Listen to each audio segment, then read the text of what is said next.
सिखाती बहू। हाल ही में रोहन की शादी निर्मला नाम की लड़की से हुई थी।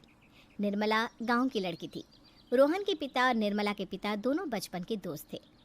उन्होंने बचपन में ही एक दूसरे से वादा कर लिया था कि दोनों बच्चों के बड़े होते ही उनकी शादी करवा देंगे। इसलिए वादे के अनुसार रोहन के पिता निर्मला को अपनी बहू बनाकर घर ले आते हैं। निर्मला अपने साथ अपनी गाय भी लेकर आ जाती है और उसे घर के आंगन में बांध देती है। अरे ये क्या माँ, भाभी तो गाय भी लेकर आई है हमारे घर में। अभी घर में गाय बंधी देखकर आस पड़ोस के लोग तो हमारा मजाक उड़ाएंगे ना। हाँ बेटा, तू ठीक कहती है, लेकिन क्या करूँ मैं, तू तो जानती है तेरे पिता किसी की नहीं सुनते हैं। अरे ये क्या निर्मला, तुम अपने साथ गाय क्यों लेकर आई हो? आपके शहर में पैकेट वाला मिलावटी दूध मिलता है ना, लेकिन मुझे तो रोज ताजा दूध पीने की आदत है। गाय लाकर मैंने ना बहुत अच्छा किया है। अब हम सब रोज ना गाय का ताजा ताजा दूध पियेंगे। अरे ये सब तो ठीक है, लेकिन तुम ध्यान रखना कि तुम्हारी गाय की वजह से आस पड़ोस के लोगों को कोई तकलीफ ना हो। हाँ हाँ, मैं सब देख लूँगी, आप चिंता ना करें। कुछ दिन बीत जाते हैं। फिर एक दिन, चल बहू, आज हमें बाजार से सब्जी खरीदने जाना है। उसके बाद सुनीता निर्मला को बाजार में ले जाती है। सब्जी के महंगे दाम देखकर निर्मला के तो होश उड़ जाते हैं। ये क्या माँ जी, 1000 रुपये की सब्जी, ये तो बहुत ही ज़्यादा है। अब क्या करे बहू, शहर का तो यही हाल है। ना ना ना, मैं इस तरह पैसों की बर्बादी बर्दाश्त नहीं कर सकती। अब से ना हम इस बाजार से सब्जी नहीं खरीदेंगे। हाँ। फिर अगले दिन निर्मला घर के आंगन की मिट्टी खोद कर वहाँ तरह तरह की सब्जियाँ लगा देती है। अरे काव्या, तेरी भाभी तो बहुत अजीब है, उसने तेरे पूरे आंगन को खेत बना कर रख दिया। मेरी समझ में नहीं आता तुम लोग इस लड़की को कहाँ से पकड़ कर लाए हो। अरे सब मेरे पिताजी का किया धरा है। सालों पहले अपने दोस्त से किए वादे के चलते उन्होंने उस गवार को हमारे गले बांध दिया। अरे तेरी भाभी सच में एक नंबर की गंवार है, उसे तो ढंग के कपड़े पहनने तक नहीं आते, ऊपर से उसने तेरे घर को गांव का तबेला बनाकर रख दिया है। उन औरतों की बातें सुनकर काव्या को बहुत बुरा लगता है। फिर वो अपने भाई रोहन से इस बात की शिकायत करने लगती है। रोहन निर्मला को समझाने की बहुत कोशिश करता है, लेकिन निर्मला के आगे उसकी एक नहीं चलती। फिर एक दिन रोहन निर्मला को एक शादी में ले जाता है। सभी मेहमान खाना खाने में व्यस्त थे। उधर रोहन भी अपने दोस्तों से गप्पे लड़ाने लगता है। तभी निर्मला तंदूरी चिकन के स्टॉल से ढेर सारे लेग पीस उठाकर अपने पर्स में डालना शुरू कर देती है। घर जाने के बाद इसे फ्रिज में रख दूंगी और कल सुबह मैं चीज़ सिखाऊंगी। फिर खाना खाने के बाद दोनों पति पत्नी वहाँ से जाने लगते हैं, लेकिन तभी दुल्हन का भाई उन्हें रोक लेता है। अरे ये सब क्या है? मैंने यहाँ खाना खाने के लिए सबको बुलाया था, खाना चोरी करने के लिए नहीं। तुमने पर्स में जो चिकन के लेग पीस छुपा रखे ना, चलो बाहर निकालो उन्हें। दुल्हन का भाई फौरन निर्मला से पर्स छीनकर सारे लेग पीस बाहर निकाल लेता है।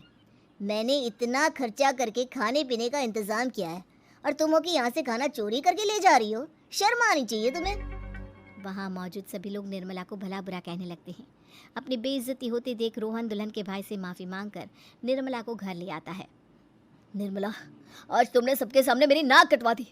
आखिर तुम्हें चिकन के पीस चुराने की ज़रूरत क्या थी? मुझे माफ़ कर दीजिए रोहन जी। दरअसल ना, हमारे गांव में जब भी शादी होती थी तब मैं और मेरी सहेलियाँ इसी तरह शादी से ढेर सारा खाना लेकर आते थे।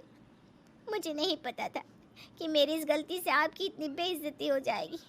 मुझे माफ़ कर दीजिए, आज के बाद ऐसी गलती कभी ना करेंगे।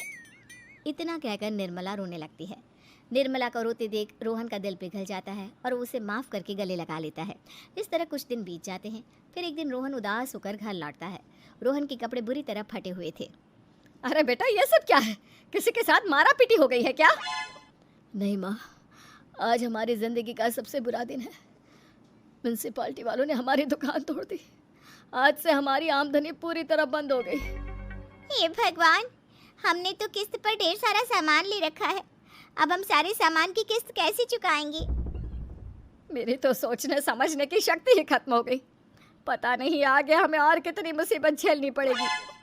आप सबको ना चिंता करने की जरूरत ना है, मैं सब ठीक कर दूंगी।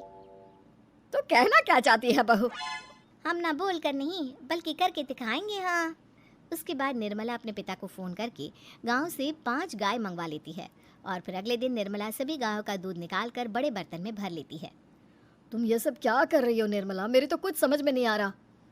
हम ना इन गायों का दूध बेचने जा रहे हैं, उसके बाद हमारे पैसों की समस्या खत्म हो जाएगी।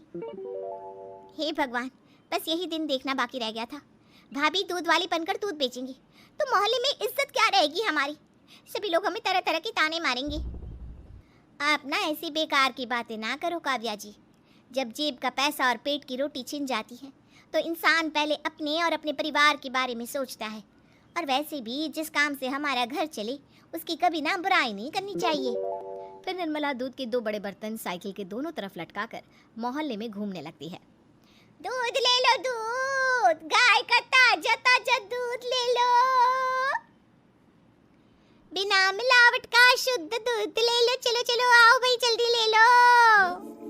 तभी निर्मला के पास कुछ औरतें आती हैं। अरे तुम तो सुनीता की बहू हो ना, तुम इस तरह सड़क पर दूध क्यों बेच रही हो?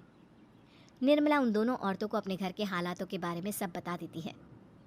देखिए, मैंने ना अभी अभी गाय का ताजा दूध निकाला है। आप सब तो रोज पैकेट का दूध पीती हो, आज गाय का ताजा दूध पी कर देखिए, इसकी ना बात ही कुछ और है। हाँ बहू, मुझे तुम्हारी बात समझ में आ गई। ला, मुझे 2 लीटर दूध दे दो। उस औरत की देखा देखी बाकी औरतें भी निर्मला से दूध खरीदना शुरू कर देती है। थोड़ी ही देर में निर्मला सारा दूध बेचकर ढेर सारे पैसे इकट्ठे कर लेती है। उसके बाद निर्मला घर जाकर सारे पैसे अपनी सास को पकड़ा देती है। अरे बहू, इतने सारे पैसे! सच में तेरा आइडिया तो काम कर गया। अरे माँ जी, आप तो बस देखती जाइए, कुछ ही दिनों में मैं अपने घर की सारी समस्या खत्म कर दूंगी। हाँ। फिर अगले दिन से निर्मला गायों के गोबर से ढेर सारे उपले तैयार करके बेचना शुरू कर देती है। निर्मला को पैसे कमाते देख रोहन के अंदर भी हिम्मत आ जाती है और वो भी दूध बेचने का फैसला करता है। निर्मला के कहने पर उसके पिताजी कुछ और गायों का बंदोबस्त कर देते हैं। इस तरह दोनों पति पत्नी मिलकर दूध बेचना शुरू कर देते हैं। कुछ ही महीनों में उनका दूध का व्यापार खूब फल फूल जाता है। इसके चलते रोहन एक बड़ी दूध की डेयरी भी खोल लेता है। पिताजी, जब आपने निर्मला से मेरी शादी करवाई थी तब मैं मन ही मन आपको कोसा करता था, लेकिन आज मेरी समझ में आया कि आपका फैसला बिल्कुल सही था। आज अगर निर्मला ना होती तो पता नहीं हमारा क्या हाल होता। हाँ बेटा, तू ठीक कहता है। हमारी बहू ने तो हमें उजड़ने से बचा लिया। भगवान ऐसी बहू सबको दे। इस तरह निर्मला की समझदारी के चलते सब कुछ ठीक हो जाता है और वो सभी हंसी खुशी अपना जीवन जीने लगते हैं।